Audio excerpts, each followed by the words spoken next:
జై తెలుగుదేశం, జై తెలుగుదేశం. వేదికమైన గౌరవ జాతీయ పార్టీ అధ్యక్షులు చంద్రబాబు నాయుడు గారికి, రాష్ట్ర పార్టీ అధ్యక్షులు పల్లా శ్రీనన్నకి, 1982 బ్యాచ్ సీనియర్ నాయకుల దగ్గర నుంచి 20-25 జూనియర్ బ్యాచ్ల వరకు ఈ సమావేశానికి పెద్ద ఎత్తున వచ్చేసిన ప్రజలకు, నాకు ప్రాణ సమానమైన తెలుగుదేశం పార్టీ కార్యకర్తలకు మీ అందరికీ నా హృదయపూర్వక నమస్కారం. తిరుమల తొలి గడప దేవుని గడప, ఒంటిమిట్ట రామస్వామి ఆలయం, ఆమీన్ పీర్ దర్గా, మరియాపురం చర్చ్ ఉన్న పుణ్యభూమి ఈ గడప. పౌరుషం, ఆత్మీయత, మహిళల్ని గౌరవిస్తాం నేర్చుకోవాల్సిన గొప్ప గడప ఈ కడప. మాస్ జాత్ర మహానాడు అదిరిపోయింది. పౌరుషాల గడ్డపై పసుపు జెండా రెపరెపలాడుతుంది. దేవుని గడప కడపలో పసుపు పండగ నిర్వహిస్తాం. నా అదృష్టంగా నేను భావిస్తున్నా. 2024లో మాస్ విక్టరీ మనందరం చూసాం, చరిత్ర కూడా తిరిగి రాశాం. 94% స్ట్రైక్ రేట్, అంటే 175 నియోజకవర్గాల్లో 164 స్థానాలు మన కైవసం చేసుకున్నాం. ఇది ఒక రికార్డు కాదు, ఆల్ టైమ్ రికార్డ్ అని సభాముఖం మీకు తెలుపుతున్నా. ఇది తెలుగుదేశం పార్టీ కార్యకర్తల నాటు దెబ్బ. జెండా బీకేస్తా అన్నారు, వాళ్ళు ఇప్పుడు పార్టీ కార్యాలయానికి టూలెట్ బోటు పెట్టుకుని పారిపోయే పరిస్థితి. పార్టీ లేకుండా చేస్తా అన్నారు, అడ్రస్ లేకుండా పోయే పరిస్థితి. వై నాట్ 175 అన్నారు, ప్రజలు ప్రతిపక్ష హోదా కూడా ఇవ్వని పరిస్థితి. మన బొమ్మలు పెట్టి బాక్సింగ్ చేశారు, ప్రజలే ఇప్పుడు ఫుట్బాల్ ఆడుకునే పరిస్థితి. ఏ తప్పు చేయని మన అధినేత చంద్రబాబు నాయుడు గారు బంధించారు. ప్రజలు ఏకంగా ఆ నాయకుడిని ప్యాలెస్లో పెట్టి తాళాలేసి లాక్ చేసే పరిస్థితి. మన నాయకులు ట్రెండ్ ఫాలో అవ్వరు, ట్రెండ్ సెట్ చేస్తారు. సినిమా స్క్రీన్ అయినా, పొలిటికల్ స్క్రీన్ అయినా ఆయన ఒక లెజెండ్. ఆయన పేరేంటి? విశ్వవిఖ్యాత నట సార్వభౌమ స్వర్గశ్రీ నందమూరి తారక రామారావు గారు. ఎన్టీఆర్ అంటే 3 అక్షరాలు కాదు, ఎన్టీఆర్ అంటేనే ఒక ప్రభంజనం. ఆయనే రాముడు, ఆయనే కృష్ణుడు, ఆయనే భీముడు, ఆయనే అర్జునుడు, ఆయనే కరుణుడు, ఆయనే ప్రజల గుండెల్లో దేవుడు. పార్టీ పెట్టిన 9 నెలల్లో అధికారంలోకి రావటం ఒక చరిత్ర. దేశానికి సంక్షేమం అనే పదాన్ని పరిచయం చేసిన వ్యక్తి అన్న ఎన్టీఆర్. 2 రూపాయలకి కిలో బియ్యం, 50 రూపాయలకి హార్స్ పవర్ విద్యుత్, జంతా వస్త్రాలు, పక్కా ఇల్లు, గురుకుల పాఠశాలలు, మధ్యాహ్న భోజనం, ఇట్లా చెప్పుకుంటే రోజంతా పడుతుంది. అన్న ఎన్టీఆర్ చేసిన సంక్షేమ కార్యక్రమాలు చెప్పేదానికి.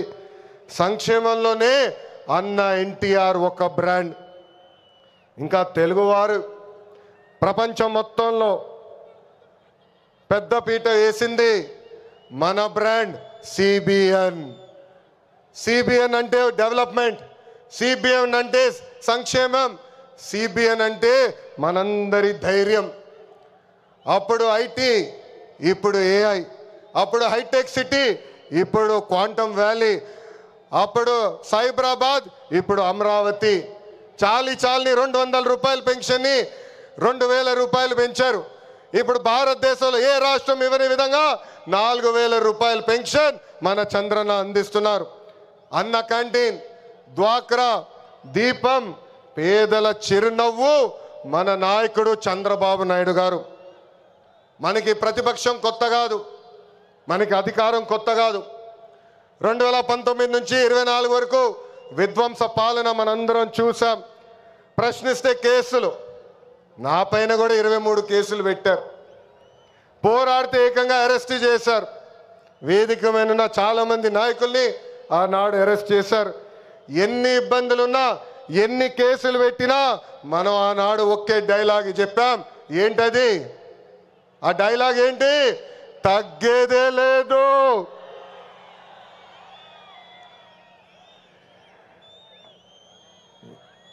మనందరం చూసాం, ప్రత్యర్థులు దాడి చేసిన, తొడగొట్టి మీసం మిలేసిన అంజిరెడ్డి తాతనే మనందరికీ దమ్ము. కత్తితో దాడి చేసి తల నుండి రక్తం కారుతున్నా ఏకంగా పోలింగ్ బూత్లో కూర్చుని చివరి ఈవీఎం సీల్ పడే వరకు పోరాడిన మన అక్క మంజుల గారే మన ధైర్యం. కత్తి మెడపై పెట్టి వాళ్ళ నాయకుడికి ఒక్కసారి జై కొట్టమంటే జై చంద్రబాబు నాయుడు, జై తెలుగుదేశం అని ప్రాణాలు కోల్పోయిన తోట చంద్రయ్య మనందరికీ స్ఫూర్తి. వేదికమైన ఉన్నారు. పార్టీ కోసం పోరాడి ఆనాటి పాలకులు వ్యతిరేకంగా మాట్లాడినందుకు ఆయన కన్ను పొడిచి కంటి చూపు పోయినా జై తెలుగుదేశం మన గాంధీ గారే ఈరోజు మనందరి సత్తా. విధ్వంస పాలనలో రాష్ట్రం తీవ్రంగా నష్టపోయింది.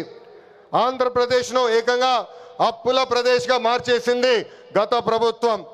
ఒక్క కొత్త కంపెనీ తీసుకురాకపోగా ఉన్న కంపెనీల్ని పక్క రాష్ట్రానికి తరిమేసే పరిస్థితి మనందరం చూసాం. 1000 రూపాయలు పెంచేదానికి 5 సంవత్సరాలు వాళ్ళు తీసుకున్నారు.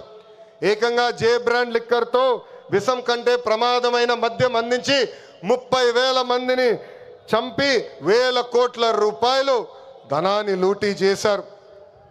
అందుకే రాష్ట్రాన్ని కాపాడుకునే దానికే కూటమి ఏర్పడింది. ప్రజల కోసం గౌరవ ప్రధానమంత్రి నరేంద్ర మోడీ గారు మన చంద్రన్న జనసేన అధినేత, నాకు అన్న సమానమైన పవనన్న, అందరూ అజెండాలు పక్కన పెట్టుకొని పని చేశారు. ప్రజలు మన్ని ఆశీర్వదించారు, కూటమిని ఆశీర్వదించారు. ప్రజాప్రభుత్వం ఈరోజు ఏర్పడింది. ఎన్ని ఆర్థిక ఇబ్బందులున్నా ఇచ్చిన ప్రతి హామీ కూటమి ప్రభుత్వం నిలబెట్టుకుంటూ ముందరికెళ్తుంది. దేశంలో ఏ రాష్ట్రంలో ఇవ్వని విధంగా వృద్ధులకి 4,000 రూపాయలు, వికలాంగులకి 6,000 రూపాయలు, ఏకంగా బెడ్కి పరిమితం అవుతే 15,000 రూపాయలు ప్రతి నెల పెన్షన్ ఇచ్చి ఆదుకుంటుంది కూటమి ప్రభుత్వం. దీపం పథకం కింద ప్రతి ఏటా ఉచితంగా 3 గ్యాస్ సిలిండర్లు కూడా మన ప్రభుత్వం అందజేస్తుంది. ఇంకా అన్న క్యాంటీన్లు కూడా తిరిగి ప్రారంభించాం. ఇంకా జూన్ మాసంలోనే తల్లికి వందనం కూడా మన ప్రభుత్వం ఇవ్వబోతుంది. అన్నదాత సుఖీభవ త్వరలో అమలు చేస్తున్నాం. ఆగస్ట్ 15 నుంచి మా అక్క చెల్లెలు, పెద్దమ్మ, చిన్నమ్మలు ఆర్టీసీ బస్సులో ఉచితంగా కూడా ప్రయాణించే హక్కు మన ప్రభుత్వం కల్పించబోతుంది. ఇంకా 16,347 పోస్టులతో మెగా డిఎస్సి మనం ప్రకటించుకున్నాం. జూన్ మాసంలో ఎగ్జామ్స్ నిర్వహించి ఏకంగా వచ్చే అకాడమిక్ ఇయర్కి ఉపాధ్యాయుల్ని కూడా పొజిషన్ చేస్తాం. పోయిన ఎన్నికల్లో ప్రభుత్వ ఉద్యోగస్తులందరూ కూటమి ప్రభుత్వానికి సహకరించారు. ప్రతి నెల 1వ తారీఖు నాడు వాళ్ళ జీతాలు ప్రభుత్వం చెల్లిస్తుంది. వాళ్ళకి అనేక సమస్యలు ఉన్నాయి. ఆ సమస్యలన్నీ కూడా ఒక పద్ధతి ప్రకారం కూటమి ప్రభుత్వం పరిష్కరిస్తుందని ఈ సభాముఖం వాళ్ళందరికీ తెలుపుతున్నాం. అభివృద్ధి వికేంద్రీకరణ అనేది మన ఎజెండా. మిషన్ రాయలసీమ అన్నాడు నేను ప్రకటించా. ఆ మిషన్ రాయలసీమ అమలు చేసడానికి ఈరోజు మన ప్రభుత్వం పనిచేస్తుంది. రాయలసీమను ఒక automotive, electronics, renewable energy, horticulture హబ్గా తీర్చిదిద్దుతున్నాము. ప్రకాశం జిల్లాలో రిలయన్స్ సిబిజీ ప్లాంట్స్ ఏర్పాటు చేస్తున్నాం. ఉభయ గోదావరి జిల్లాలో పెద్ద ఎత్తున ఆక్వాని ప్రోత్సహిస్తున్నాం. ఏకంగా ఉత్తరాంధ్రలో ఐటీ, ఫార్మా, మెడికల్ ఎక్విప్మెంట్ తయారీ, ఏకంగా భారతదేశంలోనే అతిపెద్ద స్టీల్ ప్లాంట్ ఆసిలర్ మిత్తల్ ప్లాంట్ కూడా మనం తీసుకొస్తాం జరిగింది. గడిచిన 11 నెలల్లో 8.5 లక్షల కోట్ల విలువైన పెట్టుబడి, తద్వారా 6 లక్షల మందికి ఉద్యోగాలు కల్పించే దిశగా మన ప్రభుత్వం ఒప్పందాలు కుదుర్చుకుంది. ఇంకా తెలుగుదేశం పార్టీలో మా కార్యకర్తలే అధినేత. దేశంలో ఏ పార్టీ ఇవ్వని గౌరవం తెలుగుదేశం పార్టీ కార్యకర్తలకి ఇస్తుంది. దేశంలో ఏ పార్టీకి 1 కోటి మంది సభ్యులు లేరు. అదే మన పసుపు జెండా పవర్, అదే ఈ పసుపు సైన్యం పవర్. సభ్యత్వంలో కూడా ఎవరు మన రికార్డు బద్దలగొట్టే పరిస్థితుల్లో లేరు. ఈరోజు 5 లక్షల ప్రమాద బీమా అందిస్తున్నాం. ఫ్యాక్షన్లో ఎవరైనా చనిపోతే వాళ్ళ బిడ్డలు ఫ్యాక్షన్లోకి వెళ్లకుండా ఎన్టీఆర్ మోడల్ స్కూల్లో మన నాయకుడు చంద్రబాబు నాయుడు గారు ఈరోజు చదివిస్తాం జరుగుతుంది. విద్య, వైద్యం, స్వయం ఉపాధి ఇలా 140 కోట్ల రూపాయలు కేవలం కార్యకర్తల సంక్షేమం కోసం ఖర్చు పెట్టిన పార్టీ తెలుగుదేశం పార్టీ. నేను స్వయంగా వైసీపీ హయాంలో ఇబ్బంది పడిన కుటుంబాలని కలుస్తున్నా. ఒక్కొక్కరిని కలిసి వాళ్ళకైనా సమస్యలు ఉంటే మేము పరిష్కరిస్తున్నాం. అంతేకాదు మన అధినేత చంద్రబాబు నాయుడు గారు కానీ నేను జిల్లాకు వచ్చినప్పుడు ప్రభుత్వ కార్యక్రమానికి వెళ్ళే ముందల ఆనాడు మేము ఇచ్చిన హామీ మేరకు ముందల ఉత్తమ కార్యకర్తలు కలిసిన తర్వాతనే ప్రభుత్వ కార్యక్రమాలకి మేము వెళ్తాం జరుగుతుంది. నేను సీనియర్ని జూనియర్ని సమానం గౌరవిస్తా, కానీ పనిచేసే వాళ్ళని ప్రోత్సహిస్తా. ప్రతి కార్యక్రమంలో కార్యకర్తలు భాగస్వామ్యం అవ్వాలి, కలిసికట్టుగా పనిచేయాలి. మన చేస్తున్న సంక్షేమ అభివృద్ధి కార్యక్రమాలు ప్రజల్లోకి తీసుకురావాల్సిన అవసరం చాలా చాలా ఉంది. ఇక్కడున్న ఎంతోమంది మన అధ్యక్షుడు వారు చంద్రబాబు నాయుడు గారిని కలిశారు, నన్ను కూడా కలిశారు. పాదయాత్రలో లక్షలాది మంది నాతో ఏకంగా ఫోటోలు దిగారు. ఈ సభాముఖంగా వైకాపా కార్యకర్తలు ఆలోచించమంటున్నా, ఏనాడైనా మీ నాయకుడు మిమ్మల్ని కలిశాడా? ఏనాడైనా మీ నాయకుడు మీతో ఫోటో దిగారా? అధికారంలో ఎందుకో ఇప్పుడు ప్రతిపక్షంలో కూడా తాడేపల్లి కొంపకెళ్తే no entry, palace doors closed అని చెప్పే పరిస్థితికి వచ్చారు. గౌరవ ముఖ్యమంత్రి చంద్రబాబు నాయుడు గారు, గౌరవ ఉప ముఖ్యమంత్రి పవన్ అన్న కలిసి రాష్ట్రాన్ని అన్ని రకాలుగా అభివృద్ధి చేస్తున్నారు. గౌరవ ప్రధానమంత్రి గారు రాష్ట్రానికి పూర్తిగా సహకారం అందిస్తున్నారు. ఏకంగా ఆంధ్ర రాష్ట్ర ప్రజలు కోరిన అన్ని కోరికలు ఈరోజు గౌరవ ప్రధానమంత్రి గారు తీర్చుతున్నారు. దానికి కారణం ఒకటే, మొన్న జరిగిన ఎన్నికల్లో 25 స్థానాల్లో ఎప్పుడైతే కూటమి పార్లమెంట్ 25 స్థానాల్లో కూటమి ఎప్పుడైతే 21 స్థానాలు గెలిచిందో, ఎస్ ఆంధ్ర రాష్ట్రం ఇప్పుడు ఎన్డీఏ వెనకుంది, ఆంధ్ర రాష్ట్రం ఎన్డీఏకి కట్టుబడి ఉంది. అందుకే ఆంధ్ర రాష్ట్రానికి నేను అన్నీ చేస్తానని అడుగు వేశారు మన గౌరవ ప్రధానమంత్రి నరేంద్ర మోడీ గారు. ఇప్పుడు మనం చేయాల్సింది ఒకటి ఉంది, ప్రజలకు దగ్గర అవ్వాలి. అహంకారం, ఈగో పక్కన పెట్టుకోవాలి. అహంకారం ఉంటే ఏమవుతుందో మనందరం చూసాం. 151 సీట్లు ఏమైంది? 151 సీట్లు ఏమైంది? 11 అయ్యాయి. అందుకే నేలపై ఉండాలి, ప్రజలకు సేవ చేయాలి. అధికారంలో ఉన్న ప్రతిపక్షంలో ఉన్నట్టు మనం అందరం వ్యవహరించాలి. చిన్న కుటుంబంలోనే సమస్యలు ఉంటాయి. 3 పార్టీలు కలిసినప్పుడు చిన్న సమస్యలు రావటం సహజమే. ఈగోలు పక్కన పెట్టండి, అందరం కలిసి పనిచేద్దాం. విడాకులు, మిస్ఫైర్లు, క్రాస్ ఫైర్లు ఎట్టి పరిస్థితుల్లో జరిగేదానికి లేదని ఈ సభాముఖ కార్యకర్తలందరికీ నేను తెలుపుతున్నా. ఈ మహానాడు వేదికగా ఒక ముఖ్యమైన విషయం ఆంధ్ర రాష్ట్ర ప్రజలకి నేను చెప్పదలుచుకున్నా. ప్రభుత్వ కొనసాగింపు చాలా చాలా అవసరం. ఒక రాష్ట్రం అభివృద్ధి చెందాలంటే ప్రభుత్వం కొనసాగించాల్సిన అవసరం చాలా ముఖ్యం. 2014లో కట్టుబట్టలతో మన ప్రయాణం ప్రారంభించాం. 2014 నుంచి 19 వరకు సంక్షేమ అభివృద్ధి జోడి ఎద్దుల బండిలాగా మనం నడిపించాం. 2019లో విధ్వంస పాలన వచ్చింది, విధ్వంస ప్రభుత్వం వచ్చింది, ఒక సైకో ముఖ్యమంత్రి అయ్యాడు. దానివల్ల ఆంధ్ర రాష్ట్రం 30 సంవత్సరాలు వెనక్కిపోయింది. ఆంధ్ర రాష్ట్రం చాలా ఇబ్బంది పడింది. ఒక్కసారి ఆంధ్ర రాష్ట్ర ప్రజలు ఆలోచించాలా. గుజరాత్లో బీజేపీ వరుసగా 7 సార్లు గెలిచింది. ప్రభుత్వ కొనసాగింపు వల్ల ఈరోజు గుజరాత్లో అన్ని రంగాల్లో వాళ్ళు అగ్రస్థానంలో ఉన్నారు. అంతెందుకు, మొన్నటి వరకు మన వెనకాల ఉన్న ఒరిస్సా రాష్ట్రంలో కూడా బిజు జనతాదళ్ వరుసగా 5 సార్లు గెలిచింది. ప్రభుత్వ కొనసాగింపు వలన వాళ్ళు కూడా కొన్ని రంగాల్లో ఆంధ్ర రాష్ట్రాన్ని దాటి ముందరికెళ్ళే పరిస్థితి. ఉమ్మడి రాష్ట్రంలో తెలుగుదేశం పార్టీ ఒకసారి వరుసగా గెలిచింది. మనందరం చూసాం ఆనాడు ఆంధ్ర రాష్ట్రం ఎలా అభివృద్ధి చెందిందో. అందుకే ప్రభుత్వ కొనసాగింపు చాలా చాలా ముఖ్యం. దీని గురించి రాష్ట్ర ప్రజలు అందరికీ తెలియజేయాల్సిన బాధ్యత ప్రతి పసుపు సైనికుడి పైన ఉందని ఈ సభాముఖంగా కోరుకుంటున్నా. ప్రభుత్వ కొనసాగింపు ఉంటేనే పెట్టుబడులు వస్తాయి. పెట్టుబడులు వస్తేనే నిరుద్యోగ యువకులకి పెద్ద ఎత్తున ఉద్యోగాలు కల్పించే అవకాశం మనందరికీ దక్కుతుంది. నేను ఈరోజు దేవుని గడప సాక్షిగా రాయలసీమ ప్రజల్ని కొన్ని ప్రశ్నలు అడగాలనుకుంటున్నా. రెడీనా? తల్లిని చెల్లిని మెడబట్టుకుని బయటికి గెంటేసింది ఎవరు? సొంత బాబాయిని లేపేసింది ఎవరు?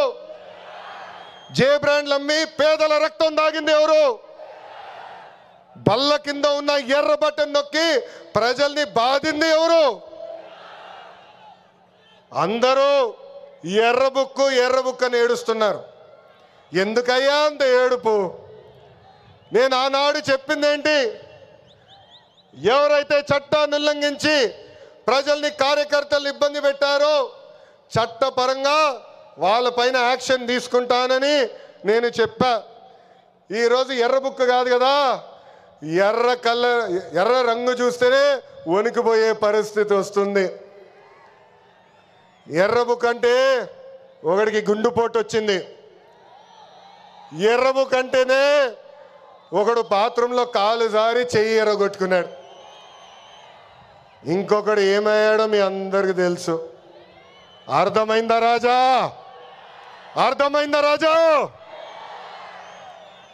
సమాజమే దేవాలయం, ప్రజలే దేవుళ్ళు అన్నారు అన్న ఎన్టీఆర్. అందుకే మనం 6 శాసనాలు ప్రకటించాం. తెలుగు జాతి విశ్వఖ్యాతి, స్త్రీ శక్తి, యువగలం, పేదల సేవల్లో సోషల్ రీఇంజనీరింగ్, అన్నదాతకు అండగా కార్యకర్తలే అధినేత. పాలిట్ బ్యూరో సభ్యుల దగ్గర నుంచి, వేదికమైన పెద్దల దగ్గర నుంచి, ఇక్కడున్న కార్యకర్తల వరకు ఈ 6 శాసనాలు మన శ్వాసగా బతకాలని ఈ సభాముఖంగా మిమ్మల్ని అందరినీ కోరుకుంటూ, మనకి ప్రజలు ముఖ్యం, వాళ్ళ ఆనందం వాళ్ళ సంతోషం ముఖ్యం. అహర్నిశలు కష్టపడాలా, వాళ్ళకి అందుబాటులో ఉండాలా. తిరిగి 2029లో మళ్ళీ కూటమి ప్రభుత్వాన్ని గెలిపించాలని ఈ సభాముఖంగా కార్యకర్తలందరూ తెలుపుకుంటూ, ఎప్పుడు మా ఇంటి తలుపు మీకోసం తెరుచుంటాయి. నేను మొన్నే చెప్పా, గ్రామ పార్టీలో ఏమైనా సమస్య ఉంటే మండల్ పార్టీని కలవాలి, మండల్ పార్టీలో సమస్య ఉంటే నియోజకవర్గ కమిటీని కలవాలి, వాళ్ళకి సమస్య ఉంటే ఏకంగా జిల్లా కమిటీ కలవాలి. వాళ్ళకు కూడా సమస్య పరిష్కారం కాకపోతే ఎప్పుడు నవ్వుతున్న మన అధ్యక్షుల వారు పల్లా శ్రీనివాస్ గారిని కలవాలి. ఆయన వల్ల కూడా అయిపోతే మీ లోకేష్ మీకు అండగా నిలబడతారు. మీ సమస్య పరిష్కరించే బాధ్యత నేను తీసుకుంటానని పసుపు సైన్యానికి ఈ సభాముఖంగా నేను హామీ ఇస్తూ, ఈరోజు గౌరవ ముఖ్యమంత్రి గారు చంద్రబాబు నాయుడు గారు వేదిక పైన వచ్చినప్పుడు ఒక పాట పెట్టారు. ఆ క్షణంలో నాకు చాలా బాధ వేసింది. ఎందుకంటే ఆ పాట వినిన తర్వాత గౌరవ ముఖ్యమంత్రి గారిని నేను రాజమండ్రి జైల్లో మొదటిసారి కలిసిన సంఘటన గుర్తొచ్చింది. చాలా బాధ వేసింది. ప్రజల కోసం ఆయన జీవితం ఆల్మోస్ట్ పోయింది. అక్టోబర్లో 2003 బాంబ్ బ్లాస్ట్లో నక్సలైట్లు ఆయన పైన దాడి చేశారు. నాడు నేడు ఎప్పుడు ఆయన ప్రజల గురించి, ప్రజల భవిష్యత్తు గురించి ఆలోచించే వ్యక్తి. అలాంటి వ్యక్తికి ఎందుకు దేవుడు ఆనాడు ఈ పరీక్ష ఇచ్చాడా అనుకున్నా. ఇప్పుడు అర్థమైంది. తెలుగు ప్రజలు తిరిగి చంద్రబాబు నాయుడు గారు వెనక నిలబడేదానికి దేవుడు మనందరికి ఒక పరీక్ష పెట్టాడు. ఆ పరీక్ష జయించాను. అందుకే ఈ రాయలసీమ గడ్డ తెలుగుదేశం పార్టీ అడ్డ అని తెలుపుకుంటూ, నాకు ఇంత అద్భుతమైన అవకాశం ఇచ్చిన ఈ పసుపు సైన్యానికి పేరు పేరున నా హృదయపూర్వక ధన్యవాదాలు తెలుపుకుంటూ మీ అందరి దగ్గర నుంచి సెలవు తీసుకుంటున్నా. జోహార్ అన్న ఎన్టీఆర్, జోహార్ అన్న ఎన్టీఆర్. చంద్రబాబు నాయుడు గారి నాయకత్వం, చంద్రబాబు నాయుడు గారి నాయకత్వం. వందే వందే, జై హింద్.